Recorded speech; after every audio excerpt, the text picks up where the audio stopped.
having played key roles in party politics in Nigeria since 1992, when he was elected senator for Lagos West Senatorial District, it is no surprise that the president-elect, Bola Tinubu, has attained the enviable position he got today.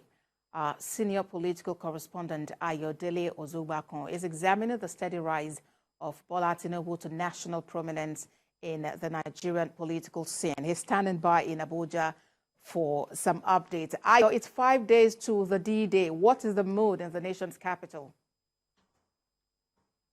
Yes, the nation's capital, that's Abuja, the Federal Capital Territory, is agog.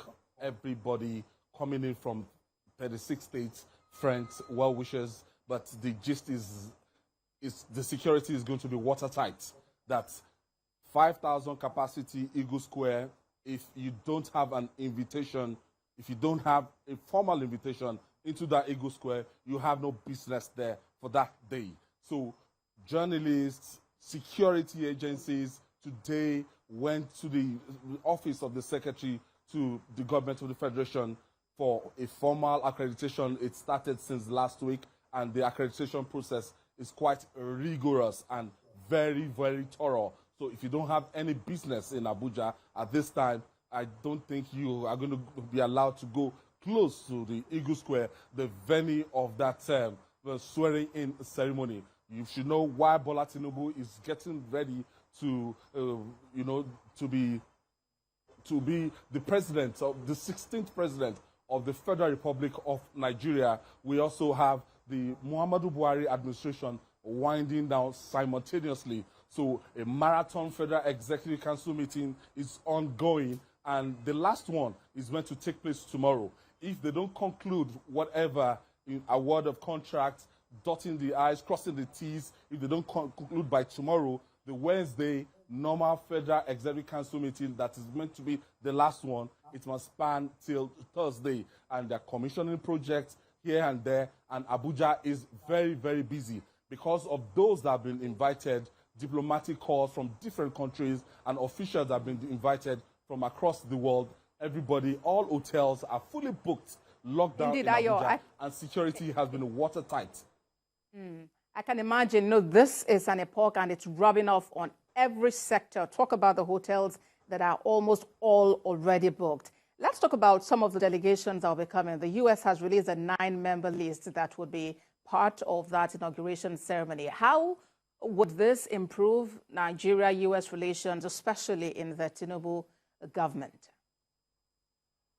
The fallout of the February 25th presidential election, a lot of people have been talking about, saying that President Joe Biden has not formally congratulated the president-elect, that is Bola Ahmed Tinubu, with this gesture of sending a high-powered delegation to Abuja ahead of Monday for the inauguration. That is, a lot of people, they've seen it, that it's like an official endorsement, a fait accompli on the election of Bola Ahmed Tinubu and as the president-elect, and shows that the international community, because that is vital, that the international community has accepted the candidacy, has accepted that particular election.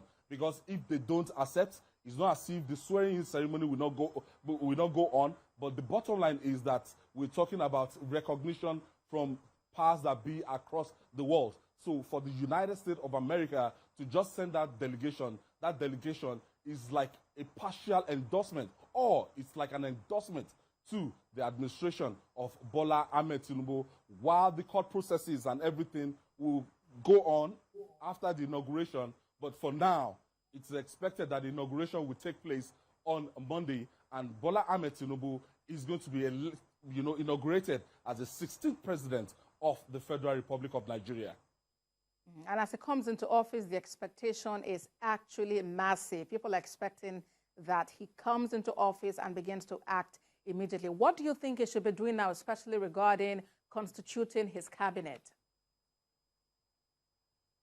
You see, uniting Nigeria is going to be a priority for this government, the government of Bola Ahmed Tinubu. If you know the bitter acrimony that came with the election, the 2023 election, the divide from the east to the north to the south, that it's going to be a kind of Herculean task for Bola Ahmed Tinubu to pull the country together and to make the country working one more time.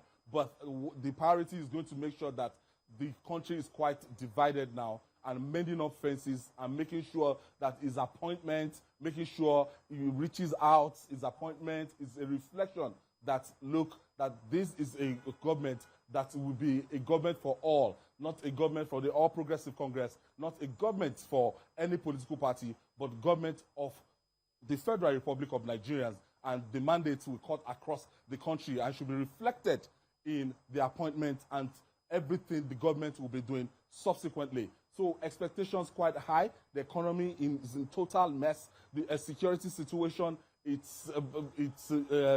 has never been this bad. The state of banditry and insecurity across the country.